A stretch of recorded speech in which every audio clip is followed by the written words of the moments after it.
Ia dikenal sebagai pembawa acara paling berwibawa di televisi. Suaranya tenang, kalimatnya tajam. Di balik kacamata itu, tersimpan keteguhan seorang jurnalis yang tak pernah goyah oleh tekanan. Inilah kisah sang orang tua ILC, Karni Ilyas.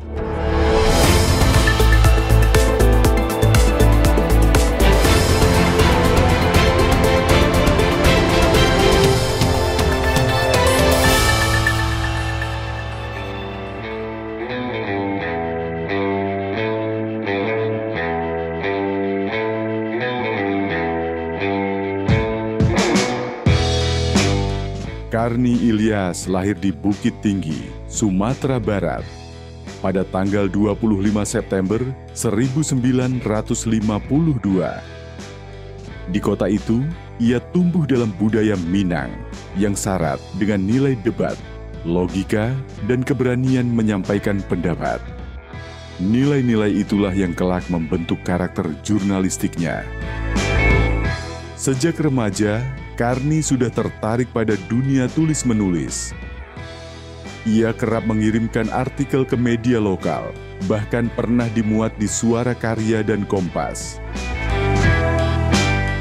Minat itulah yang membawanya merantau ke Jakarta, menempuh pendidikan hukum di Universitas Indonesia, dan di waktu bersamaan merintis karier sebagai jurnalis. Karni bergabung dengan Tempo pada awal tahun 70-an. Di sana, ia belajar banyak dari para senior, menyerap etika jurnalistik yang ketat, dan mulai dikenal karena liputan-liputan investigatifnya. Karni Ilyas dikenal luas sebagai wartawan politik. Gaya tulisannya khas, tajam tapi elegan. Ia tidak pernah sembarangan menulis. Semua berdasarkan data, riset, dan wawancara mendalam. Karni sempat memimpin editor, sebuah majalah Forum Keadilan, yang kemudian akhirnya bergabung ke TV Nasional nomor 2 di Indonesia SCTV di tahun 1999.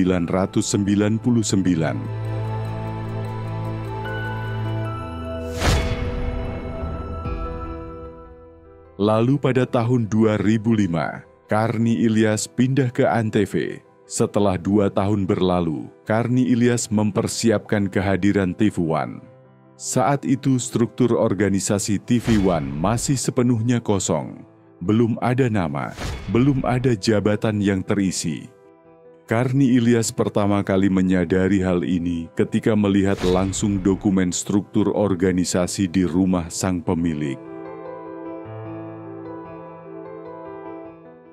Nama pertama yang muncul dalam proses ini adalah Bapak Karni Ilyas.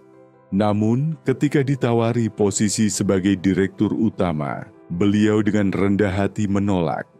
Alasannya jelas, beliau adalah sosok yang fokus dan sangat kuat di bidang pemberitaan, bukan pada manajemen perusahaan secara keseluruhan. Mungkin bisa Anda jelaskan. Meski menolak posisi dirut, peran Karni Ilyas tetap sangat krusial. Beliau menjadi figur sentral dalam proses akuisisi LaTV, cikal bakal lahirnya TV One. Dengan semangat dan dedikasi, beliau mengawal proses transformasi dari awal hingga terbentuknya identitas baru yang dikenal publik sebagai TV One. Kalau kepicu itu ada tindakan yang medis yang harus dilakukan, tidak dilakukan, itu baru salah total rumah sakitnya. Makanya saya tanya, mungkin dokter ahli nanti yang akan menjawab bedanya, karena mereka bilang bedanya cuma satu hal, sama persis. ILC bukan sekadar talk show politik. Ia adalah panggung opini publik. Di acara itu, Karni Ilyas mempertemukan tokoh-tokoh penting, dari politikus, aktivis, pengacara, hingga akademisi. Nggak perlu lagi, kita nggak perlu jawaban lagi.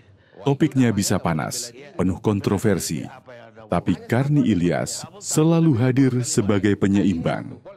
Ia tak pernah memihak secara gamblang.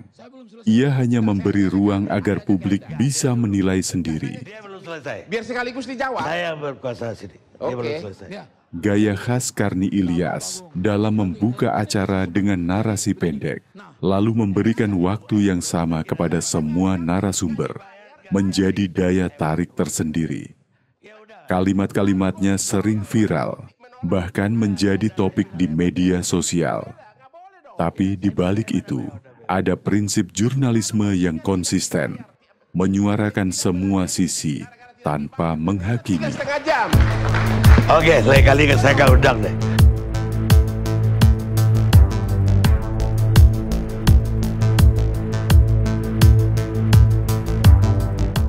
Di balik layar, Karni Ilyas adalah sosok yang sederhana. Ia bukan tipe yang haus sorotan. Ia lebih suka bekerja sunyi, menyusun rundown, memantau topik, dan memastikan semua narasumber hadir. Beliau juga dikenal sebagai mentor bagi banyak jurnalis muda. Tidak sedikit yang belajar langsung darinya, bukan hanya soal teknis, tapi juga etika dan keberanian moral. Baginya, jurnalisme adalah alat untuk melayani publik, bukan kekuasaan. Karni Ilyas juga seorang penulis produktif. Ia pernah meraih penghargaan jurnalistik Adi Negoro dan menjadi Ketua Umum Ikatan Jurnalis Televisi Indonesia atau yang disingkat sebagai IJTI. Beliau adalah simbol bagaimana media bisa menjadi ruang dialog yang sehat. Di tengah polarisasi, Karni hadir sebagai penyejuk. Ia tak menyuapi opini, tapi memberi ruang untuk berpikir. Meskipun Indonesia Lawyers Club sempat berhenti tayang pada tahun 2020, tapi pengaruhnya masih terasa. Banyak yang merindukan ruang diskusi terbuka seperti itu, dan nama Karni Ilyas selalu melekat sebagai tokoh sentralnya. Warisan Karni bukan hanya program TV, tapi juga semangat untuk berdialog, berpikir kritis, dan tetap menjaga integritas dalam menyampaikan kebenaran.